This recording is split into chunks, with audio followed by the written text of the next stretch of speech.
Il faut continuer, Bai Ningbing. Ces sangliers de rage d'acier sont implacables. Je sais, mais nous sommes épuisés. Nous voyageons depuis des jours sans repos. Je comprends, mais le danger est partout. Nous ne pouvons pas nous permettre de nous arrêter maintenant.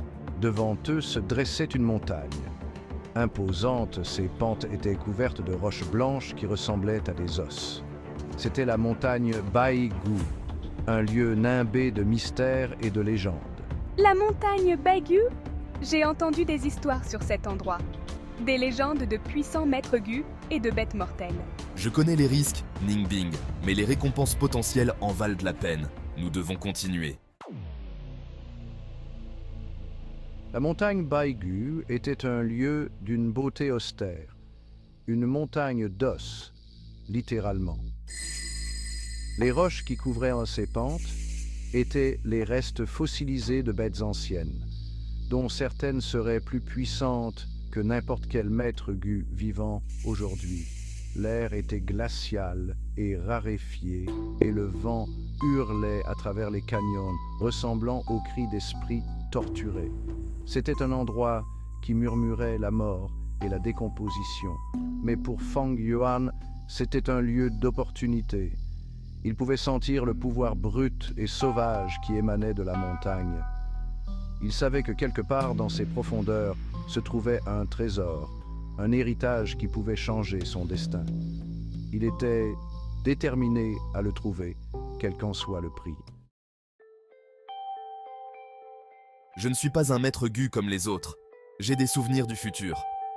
Je sais que la montagne Baigu abritera un jour le village Bai, une force puissante dans le monde gu. L'ascension du village est liée à un héritage caché, laissé par un maître gu légendaire. Cette connaissance est mon avantage. Je peux l'utiliser pour m'approprier l'héritage. Fang Yuan ferma les yeux et se concentra sur les visions de sa vie passée. Il aperçut des bribes de l'héritage, des os de jade capables d'améliorer son gu, une technique de fusion de la chair et des os, une puissance dépassant ses rêves les plus fous. C'est ma chance. Je vais m'emparer de cet héritage et changer mon destin. Section 4. L'attraction du pouvoir. Os de jade et unité de la chair et des os. Les os de jade étaient particulièrement attrayants. Fang Yuan savait qu'ils étaient à la clé pour raffiner un gu puissant.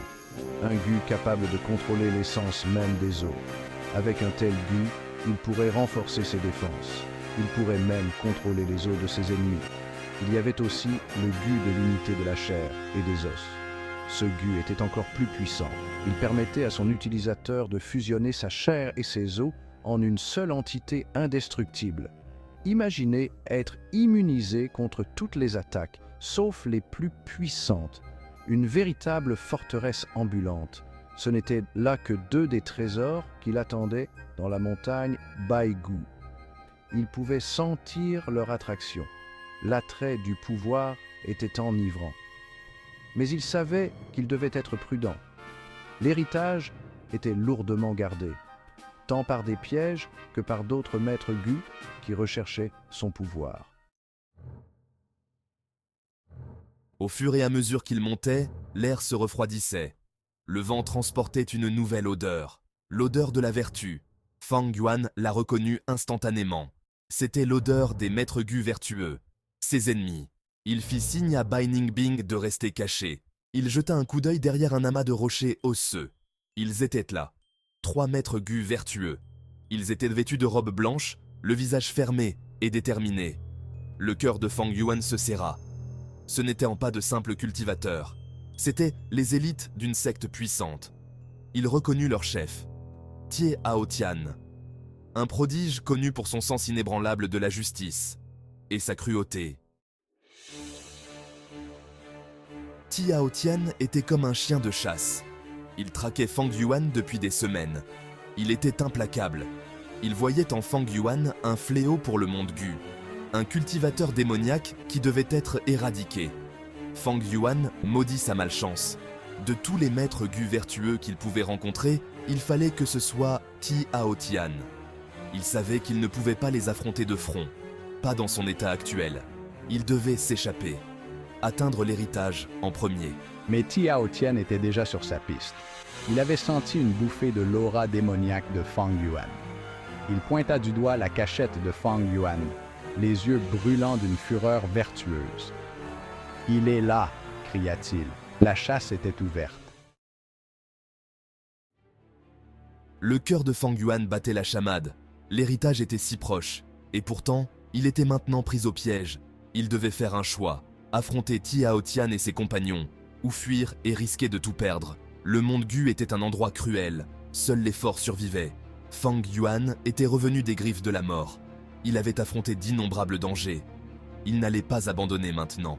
Il obtiendrait l'héritage, même si cela signifiait faire couler le sang. Il prit une profonde inspiration et dégaina son arme. Il était un démon. Un monstre aux yeux des vertueux. Mais il ne se laisserait pas faire sans se battre. Il allait leur montrer le vrai sens du mot survie. Il deviendrait une légende forgée dans le sang et les os.